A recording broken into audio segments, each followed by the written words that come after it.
I always say to someone who's struggling with sticking with it is get the junk or certain foods out of the house, because if it's not there, it's a lot more of an effort to go out and get it. And that was huge for me. Like if I have certain foods in the house, I'm going to eat it.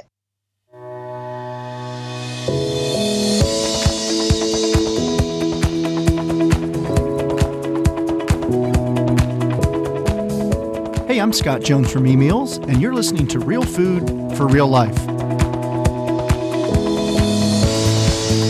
I'm delighted to talk with Alexis Davidson, the woman behind the popular website Lexi's Clean Kitchen. We talk about how she went from an elementary art school teacher with a passion for sharing how food had really healed and impacted her life to becoming a best-selling cookbook author. Now, before I get to Lexi's interview, I have a few housekeeping items. First, send us your questions and comments. We read all of them. And if you have a suggestion for a future guest or a potential topic, I'd love to know that too. You can find us on Twitter at eMeals using the hashtag AskEMeals. We also have an email address. It's community@emeals.com. If you don't already subscribe to our podcast, subscribe today. It's simple to do. You can find us at itunes.com/podcast/Real Food for Real Life. And while you're there, leave us a review. And finally, if you'd like more information on eMeals and our variety of meal plan food styles, you can find us at eMeals.com. Try any of our meal plans free for 2 weeks, be it paleo, clean eating, or gluten-free.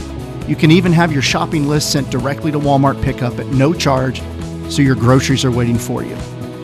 That's it. On with the show. Hey there, Lexi. Welcome to Real Food for Real Life. How are you today? I'm good. Thank you for having me. I'm super excited. Well, I am very excited to have you on the show because not only are we, the entire eMeals food team, fans of your website, but man, we are loving your new cookbook. So are you still basking in the glow of Lexi's Clean Kitchen? Thank you. Yeah, I'm so happy. You know, the book has been such an awesome process, and I've met so many people and readers and, you know, people that never follow Lexi's Clean Kitchen on the blog. So it's just been so much fun. So what would you say is maybe the most important thing that you learned when creating the cookbook? Yeah. You know, and a lot of people ask me different questions about writing the cookbook and the process. And I think that the process definitely taught me a lot about that. Well, for one, balancing my time, but also balancing my emotions. I was talking to another blogger and author recently, and they were like, you go through this, like, not like an author depression, but this whole thought of like, you've put your heart and soul into this book and writing this and the recipes for so long. And then you step back and you're like, oh no, like nobody's actually seen this except for like the editor. Like, I hope they like it. You know, I hope they love it. So you go through this like, oh no, I hope it's great. And then it comes out and you're like, okay, there's nothing else I could do. You know, you send the book out and then it comes out and then people start cooking from it and, you know, the response starts to come in and it's like, and that's the fun part and that's been so amazing. So, you know, people are loving it, which has been awesome, but definitely taught me a lot about balancing my time and emotions and kind of, you know, figuring all that out. Yeah, I can't imagine, how that, process goes. Like you said, you're pouring yourself into the creation of this thing, and then you throw it over the wall and gets to the publisher, and they put it out there. And I guess there's that lag between when you finished the book, you've turned in the manuscript, and then you're actually getting a chance to meet people who have actually seen the book. So I hope that there's been some affirmations as you've done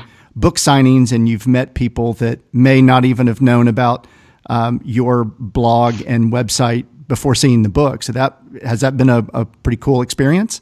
Yeah, that's been awesome. And now the book's in Costco nationwide. So it's been fun that, like, people are shopping in Costco. They look at the books, they pick it up, and then they email me like, oh, I've never heard of you before, but I found your book in Costco and I'm loving your website and I'm loving the book. So it's been so much fun. Well, let's back up for a little bit, Lexi. What was the actual tipping point that encouraged you to kind of codify all the recipes that you've been creating into a book, or was that even the case? I mean, how did you realize that it was time to create a cookbook?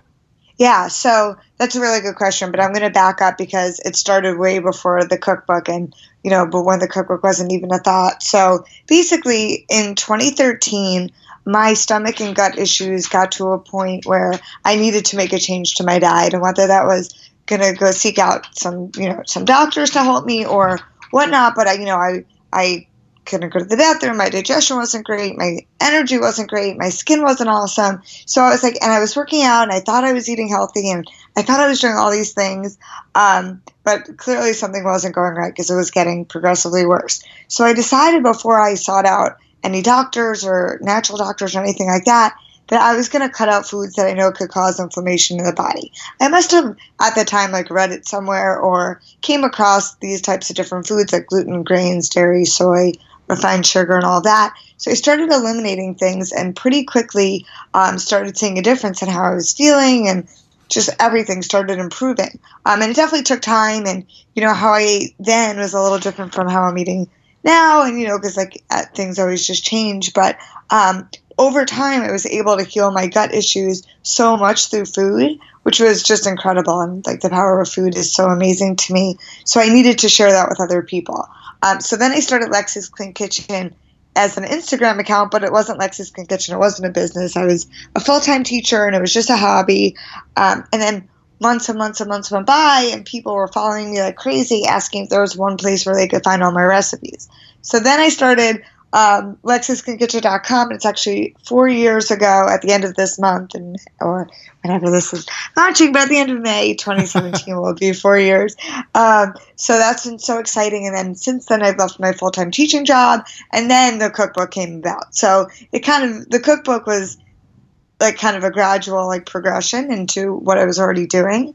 I already had a following and I already had people who were cooking and loving my recipes. So then I decided to take it to the next level and kind of make something in print that people could hold and get messy with in their kitchen and kind of just have fun with and have one big resource. Yeah. And that sounds like a logical and very smart way to, kind of keep building out your brand, even if you weren't necessarily thinking about it from a business standpoint in the beginning. But I do want to ask you, as you were making this transition to a, gluten-free, grain-free diet, had you heard of paleo, or were you just kind of dancing around the edges of paleo, or were you just kind of reading about some of the health benefits that people were experiencing from going gluten-free and grain-free? I mean,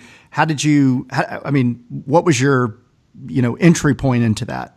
Yeah. So basically around that time, I was doing Beachbody workouts. I was doing all sorts of different workouts and healthy type stuff. But it was definitely in a different world than the paleo community, I guess you could say. But I started hearing about it in terms of inflammation. I guess I was probably Googling this is going on in my body. What does this mean? What can I do? And I came across a few different sites and a few different books and resources. And then I decided it was time to make a change on my own before I sought out doctors and kind of figured out underlying causes. So definitely just doing some online research, but it wasn't it was as big as it is now, but to me, I guess it wasn't because now that I'm in the world, it's to me, it's everywhere. Right. But when you're not so involved in something, maybe you hear about it every now and then, but it's not on the forefront of everything how I feel it is now. So just a ton of research, and that kind of stuff is what brought me there. And then kind of cutting out things slowly, which I always kind of actually recommend. I think it's really hard for people who are oh no, now I can't eat this, and I can't eat this, and I can't eat this, and I have to cut out this. What do I eat? It's well, slow it down, step back, and kind of figure out what's working and not working. So I started with gluten and dairy, saw a big improvement, but not totally awesome. It wasn't great. So then I cut out grains, refined sugar, soy, and a few other things. And from there, I was okay, for a month or two, I cut out eggs, and I was no, I'm fine with eggs, and I brought them back. So it's kind of playing around, really, with what works for you, because it's always, to me, hard. People will write to me and are oh, but isn't that not paleo? And I'm but I could digest it. So yeah, that's right. Kind of make it your own framework and do what works for you, because, if you could digest beans, I don't think they should be the main thing in your diet, but once in a while, if you're fine with it, go for it type of thing. That's kind of where I'm at now with my mindset. And that's a great way to think about it, Lexi. And I have to say, a couple of podcasts ago, we had Rob Wolf on, and Rob was talking about his new book, Wired to Eat. And that's really was his, whole, hypothesis around the book, was testing this notion that, paleo is a great, and then just the ancestral eating template is a great place to start, but that's such a wide spectrum of people that can, fall in different places on that spectrum in terms of what they can eat and can't eat, and in terms of their insulin resistance and all those things. So, he would be the first to say, just like you, that some people may have to stay off of X type of food. Some people may be able to incorporate that into their diet without any problems. But that's just finding your optimal spot to fill your very best and still enjoy eating in your lifestyle.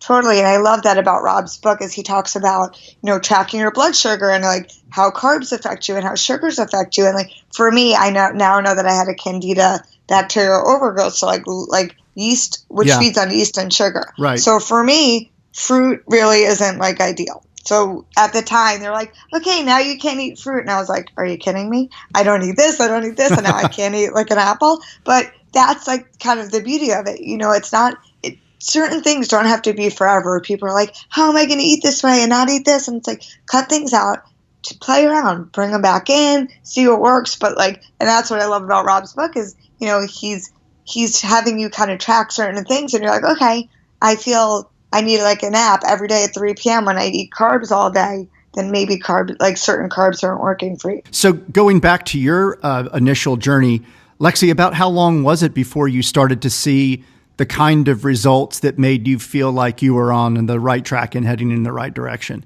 Yeah, I would say about like 3 to 6 months. Well, like pretty initially, I was like, okay, I'm seeing improvements. But within 6 months, I was like, this is like for good. This is like a real positive change in my life that nothing else has helped with before. Because before that, people were like, eat prunes, do this, or, just random things that would just totally not work for me. So it was kind of like really exciting to finally find something that was making such a great change in my life. And it was just through food. And then I eventually sought some natural doctors and functional medicine doctors to kind of like figure out underlying causes and kind of refine what I was doing. But it was just so amazing to do that through food. So I would say, but you know what? And people always ask me this when I talk about this. When I was doing that whole really strict healing process, I wasn't eating like the baked goods that are on my blog and certain things that I do like indulge in now. So some people write to me, they're like, I'm not getting this result. I'm eating your cookies every day. I'm like, well, maybe you shouldn't eat the cookies every day. So I was definitely strict in a different way than I am now with my diet. And I think that really helped me. So I kind of think you have to figure out what healing path is going to work for you and stick to it for a bit. And again, like I said, no, it doesn't have to be forever. And, a few months might feel like it sucks, but then you get over a hump and you're like, oh, I don't even want that in my diet because I feel so much better without it. Or, I feel fine with that, so I could do a little of that. Or you bring it back in and you're like, oh, I had too much of that. So now I know I could do that a little, but not a lot. You know what I mean? Yeah, absolutely. And I think, we have two of our most popular meal plans here at eMeals are our paleo meal plan and our clean eating meal plan. And many of those people are coming to those because they're looking to heal their bodies and get on the right track with the way that they're eating. And many of the questions we get is, where do I start? When should I see results? And, the way that our team encourages them is kind of the same way you're going at it, is you really need to establish a new baseline. You can't be indulging in those baked goods that are on your website. You need to kind of clear the decks, reestablish a baseline, and then eventually, slowly and gradually add things back in to see how your body reacts. And if you're getting a positive reaction, well, then you can probably check the box that particular food may be okay.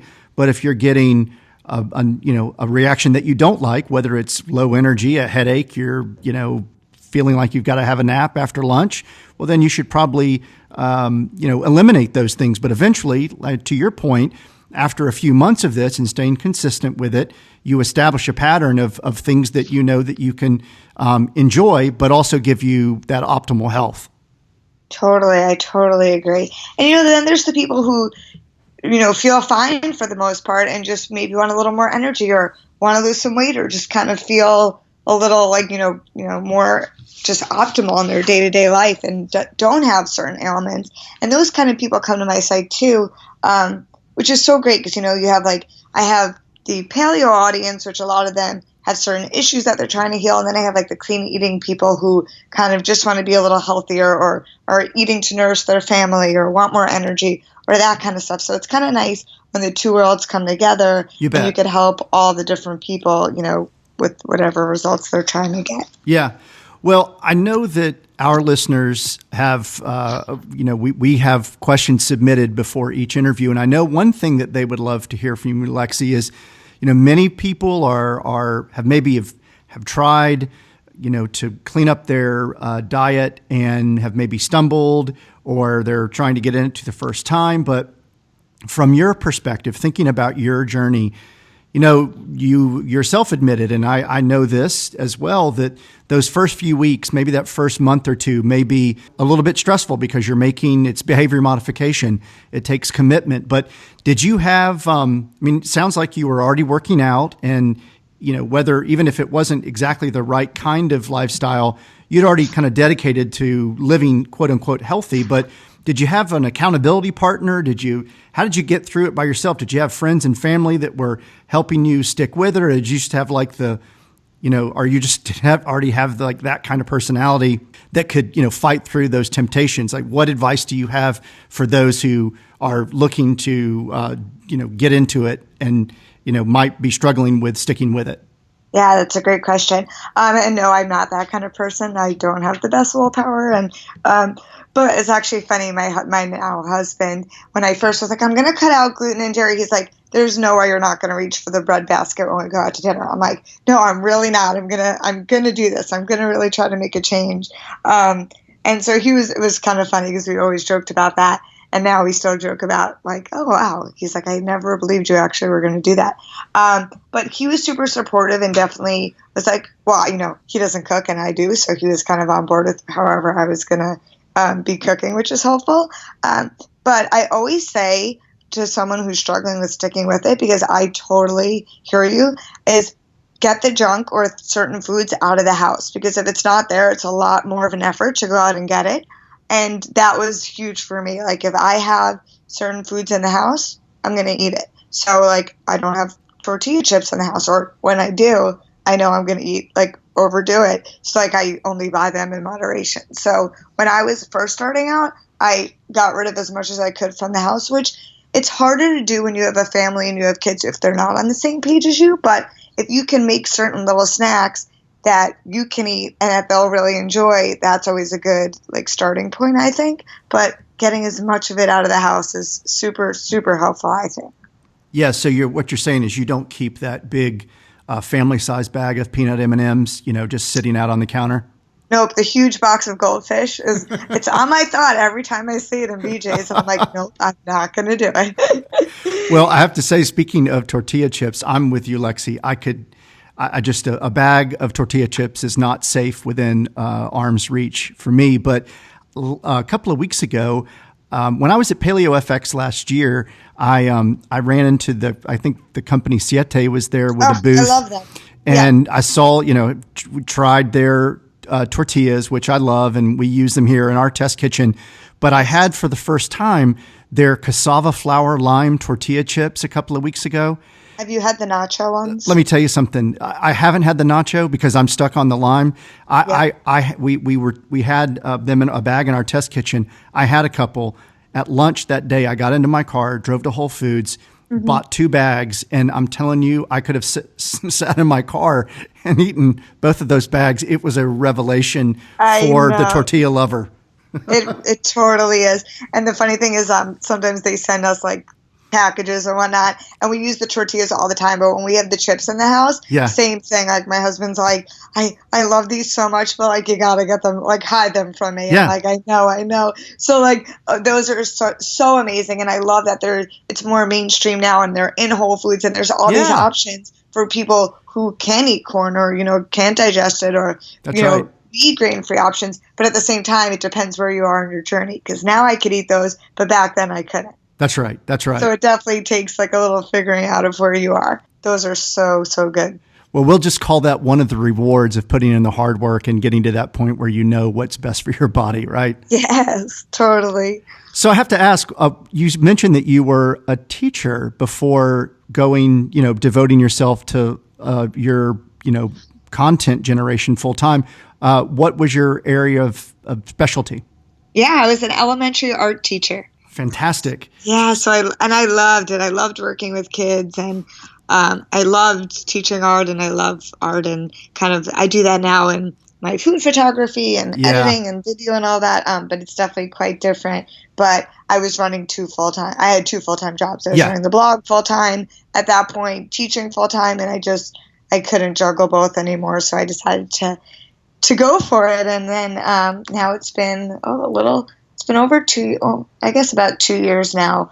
And it's been so great. I hired my first full-time employee in January. So it's been really fun. Such a cool journey. Yeah, that's exciting. And that explains or makes sense, because one of the questions I was going to ask during this interview was, where do you get that inspiration and the skill to create those beautiful, like super fresh looking images? And that makes sense that you have a background in art, because I'm telling you, a lot of people, as you and I both know, are in the blog space and are creating content, whether it's images or recipes. And I have to say that your imagery is absolutely beautiful. It really is. Thank you so much. Yeah. And so do you feel like you're able to now channel that passion that you once poured into children into adults that act like children? Yeah, don't we all? So yeah, I do. In terms of like teaching and helping and educating, it's definitely different because kids are just so awesome and so fun to be around all the time. But I definitely do feel that sense of, people write to me all the time, and I'm constantly emailing back and forth with people, and they're like, you started your journey like this, and I have the same issues, and can you give me any advice? So I'm constantly, I feel like, talking to people and giving back in kind of a similar way as when I was a teacher. So I do love that aspect of it. So now that you have this book under your belt and you've experienced that, what you said was a little bit of that emotional letdown after you've created this beautiful book, has that inspired you now to write more? Do you have other book ideas kind of in the hopper that are marinating right now? I mean, what does that part of your content creation look like? Yeah, so we're definitely working on new content for like the next books and kind of figuring all that out, but also like just a ton of blog projects right now. So we have like Sunday meal plans, which is also something I always, just to go back to when we were talking about struggling where to get started and how to stick with it, meal planning, taking one day out of the week, whether it's like emails or whatnot, or just shopping for snacks or prepping certain things that like will help you get through your day to day and not, be like, oh no, I need something, I'm starving, and go and grab a bag of chips. So, which obviously you guys that's what you guys do. So, it's so great. But so we have like grocery lists that we provide. So that's just something we're doing now. We're doing like a Meatless Monday series because Awesome. A lot of the feedback recently was some more meatless stuff thrown in the mix. So we've been having fun with that. So different like blog projects. So different blog projects. I already can't speak, and it's not even noon yet.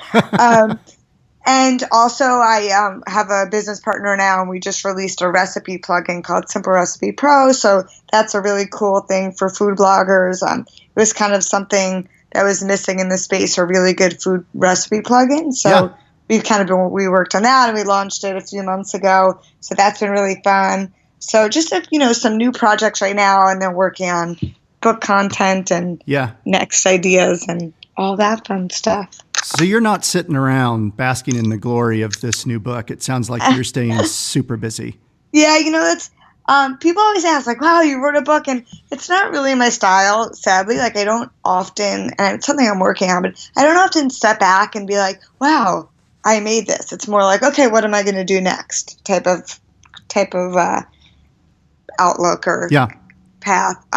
So sometimes I'm like, wait, step back for a second, take it in. But it's hard to do that when you're just like, what's next? What's next? And I think that's just kind of this world we live in nowadays. Yeah, it is. And, you know, through my career, when I've spoken to people that I respect or mentors in my life who are in the creative space, those who are really successful and I don't mean successful necessarily as it relates to monetary success or notoriety, but success in terms of life balance. Yeah. All of them say, you know, once you've really, you know, you've set a goal, you've reached a goal, and you've created this thing, it really does. It's in your best interest to step back and allow yourself that space to not only appreciate what you've done, but step back and do some critical thinking about, what did I enjoy about it? What didn't I like about it? What would I do differently next time? What are the new ideas that have been flowing out of this that I might want to do next time? Yeah, and I totally agree. Self-reflection is so important and should be a huge part of day-to-day, personal things and, stuff around your home, your business, everything. Yeah. So it's definitely something that I was like, wait, I haven't even stepped back to take this in for a minute. So it's definitely something I've been doing and working on, and it's kind of fun. Yeah. And let's not forget, you got married. So yes. That's pretty huge. Last year was really crazy. Yeah. We got married. I wrote my book. The book came out. We started the book tour. I hired Sabrina full time. It was just like a nonstop year. It was totally fun and crazy. And now, you look back and you're like, how did I plan a wedding and write that book? Yeah. But you just do it. Just get it done. So I have to ask, tell me about the rehearsal dinner food and the wedding food and the cake and the groom's cake. Like, how did you apply all of your expertise to all the food? Because that is such an important part of a wedding celebration. It's so funny. So many people are like, are you having a paleo wedding? Are you cooking? I'm like, no, I'm not cooking for 200 people, for one. But so we did have a gluten-free and dairy-free cake, but we had a separate cutting cake of it. So not everyone had to eat that if they didn't want it, but it was amazing. And I actually like it better than the real cake. Yeah. But I haven't had a real cake in a long time. But so we did have a gluten-free and dairy-free cake, which was so good. And kind of, and I always say this about, when you go out to eat, people are like, what do you eat? I'm like, fish, vegetables, there's meat, vegetable, there's just so many options, I guess way more than many people think. I just, absolutely I'm not getting sandwiches necessarily. So the food was pretty on point, and we tried to, our venue had a caterer there when we were tasting the food and talking to them. We, we tried to go with someone that had as local as stuff as possible and all of that, but we didn't get too crazy because it's, it's really hard. It's expensive when you're, we eat at home and we spend a lot of money on groceries and have really good quality ingredients, but it's hard to do that when you're serving 200 people. So we did the best we could, but we definitely had stuff that, we had churros as one of the past desserts. So, I didn't eat those, but people really liked those. So we did things that weren't totally on brand, but we did a lot of things that were as well. So well, churros is one of those magical things that my kids love churros, and I make sure they can get churros anytime there's a chance. But for me, churros are one of those things that smell better to me when they're being made than they actually sometimes turn out to taste. But you're just cold. That's right. So that warm cinnamon and sugar, that smell, and them coming out of the fryer. So I could just if they had a men's cologne that was like churro, I think I could go for that. Everyone would be flocking to you. So I have to chuckle because I guess you and I can chuckle about these kinds of things given the circles we run in with paleo friends, but. When you said we didn't have a paleo wedding, that sounds like that could be a really fun book for the Paleo Martha Stewart to have the paleo wedding planner. Totally, it would be really fun. But the other thing is you also have to have a little balance depending where you are, of course. But Oh like yeah, absolutely. 90-20, or 90-10, 80-20, and kind of like let yourself live a little. Because when Yeah. I was really strict, I had to be, and now that I can live a little, I'm a lot happier, I think. And like I could go out and it might not be cooked in the most perfect oil, but I do the best I can, and like that's good. Or like I'll have French fries, and like they may not be the sweet potato fries cooked in avocado oil that I would make, but like it's okay. Yeah. Like once it's okay, It really and is okay. it's easy to get crazy about it. So I wasn't trying to have like an all paleo wedding. Most people that that were coming or everything, like they don't eat that way. So Yeah. like I don't need to make them eat a certain way, even though it could be just as delicious. But Yeah. Yeah. No kidding. Well, Lexi, I want to be respectful of your time, oh no, but I do please, want to this is ask fun. you before we break. Now that you're married, how does Lexi's Clean Kitchen actually live in real life in terms of getting dinner on the table each night? Yeah. So it's kind of, people always think that we eat these like lavish meals every night, like steak and this, and it's definitely not the case. There's many days where we're testing stuff for the blog or a book or whatever project we're doing. Um, and so we're eating that for dinner, but on like a night where there's nothing made, I'll make like a taco salad, which is like just super easy to whip up. It's always one of my go-tos. Sometimes we'll do like breakfast for dinner. And we'll do eggs and avocado and some bacon or random veggies I have cooked up. So it really, really just depends on the day and what we have going on for work that day. Yeah. But it's not always super glamorous like many people think it is. It's not like potato chips and cookies, but it's definitely not like lavish steak meals Yeah. every day. Just keeping it simple and good. Yeah, keeping it real. Yeah. So for those, busy moms out there, what would you say are your keys to balance now that you are in this new season of your life where you're doing this full time, you're married, you're, just turning out the great work? I mean, what's Lexi's key to like keeping it all together? I wish I had like a total answer for that. Well, you better make something up now. I know, I got it. But so just like a quick little backstory. So when I left my teaching job and was blogging full time, so I started blogging full time and writing my cookbook at the same time. And that was kind of like a crazy combination of two things to do at once, because I was like trying to figure out how to run a business while also planning a wedding, while also writing a cookbook. And it kind of made my days not have so much routine and structure. So after last year, I was like, you know what, this is not working. Like I don't have as much balance as I want. I didn't have a morning routine. I didn't have certain aspects of balance and health. To me, that's health in my life as I wanted to. So I really stepped back. I really took a step back and reflected this year on changes I wanted to make to have more balance and to get it all together. And so there's been definitely like a number of things that I've been implementing now. Sleep is huge. And at this point, not driving myself so crazy with my diet now that I've healed it to a point. But so sleep is huge. For me, a morning routine is huge. So, if you have kids that wake up at 6, maybe that's waking up at 5:30 and just having 30 minutes of you time to meditate, Yeah. to have a cup of coffee by yourself. I used to wake up and be on my computer working right away. And now I have some time where I don't, every day is a little different. Some days if there's like a crisis going on, which I try to avoid. But, then maybe I hop on my computer, but I really try to have a morning routine, get my good night's sleep in, take some time for me, shut off at the end of the day. Yeah. Eat meals that fuel me and give me the fuel I need to, be productive and do what I need to do and get things done.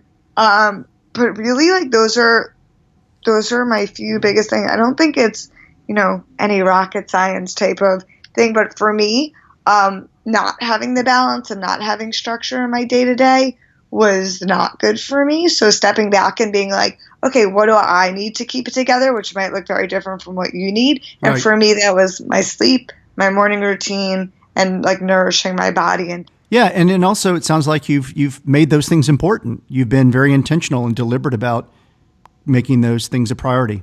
yeah, definitely. Well, that's great, Lexi. All good stuff. And I know that our listeners will be encouraged by all that. And just thank you so much for your time. And again, congratulations on the new cookbook and the basking in the, this wonderful honeymoon season of your marriage. That's so cool. And Thank you. I do hope that when, you get some traction on this next book project, that you would come back and maybe join us again. Absolutely. I would love it. You've been listening to Real Food for Real Life. Subscribe today and you'll never miss another episode. You'll also have access to past episodes with terrific guests ranging from cookbook authors to paleo experts, to eating experts, to fitness pros. You can find us at itunes.com/podcast/Real Food for Real Life. And when you subscribe, be sure to leave us a review. You can also find us on other popular podcast apps like Stitcher and Google Play Music. If you have questions about this episode or our podcast, feel free to email me at community@eMeals.com, or you can tweet them to me at eMeals using the hashtag AskEMeals. To get more information on eMeals and our variety of meal plans, visit us at eMeals.com. Until next time, I'm Scott Jones. Thanks for listening.